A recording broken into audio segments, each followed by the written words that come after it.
اور اگر میاں بیوی ایک دوسرے سے جدا ہو جائیں تو اللہ ہر ایک کو اپنی وسعت سے غنی کر دے گا، اور اللہ کشائش والا ہے، حکمت والا ہے۔ اور جو کچھ آسمانوں میں اور جو کچھ زمین میں ہے سب اللہ ہی کا ہے۔ اور جن لوگوں کو تم سے پہلے کتاب دی گئی تھی ان کو بھی اور اے نبی تم کو بھی ہم نے حکم تاکیدی کیا ہے کہ اللہ سے ڈرتے رہو، اور اگر تم لوگ کفر کرو گے تو سمجھ رکھو کہ جو کچھ آسمانوں میں اور جو کچھ زمین میں ہے سب اللہ ہی کا ہے، اور اللہ بے نیاز ہے، لائق حمد و ثنا ہے۔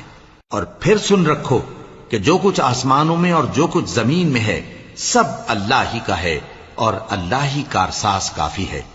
لوگو اگر وہ چاہے تو تم کو فنا کر دے اور تمہاری جگہ اور لوگوں کو پیدا کر دے، اور اللہ اس بات پر پوری طرح قادر ہے۔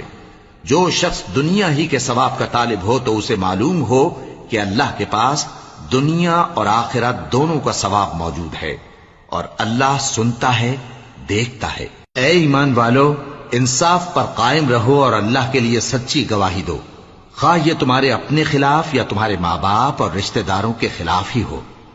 اگر کوئی امیر ہے یا فقیر تو اللہ ان دونوں کا زیادہ خیر خواہ ہے، پس تم خواہش نفس کے پیچھے چل کر عدل کو نہ چھوڑ دینا۔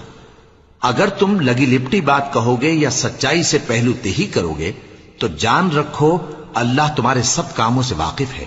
مومنو، اللہ پر اور اس کے رسول پر اور جو کتاب اس نے اپنے اس پیغمبر پر نازل کی ہے اور جو کتابیں اس سے پہلے نازل کی تھیں سب پر ایمان رکھو۔ اور جو شخص اللہ اور اس کے فرشتوں اور اس کے کتابوں اور اس کے پیغمبروں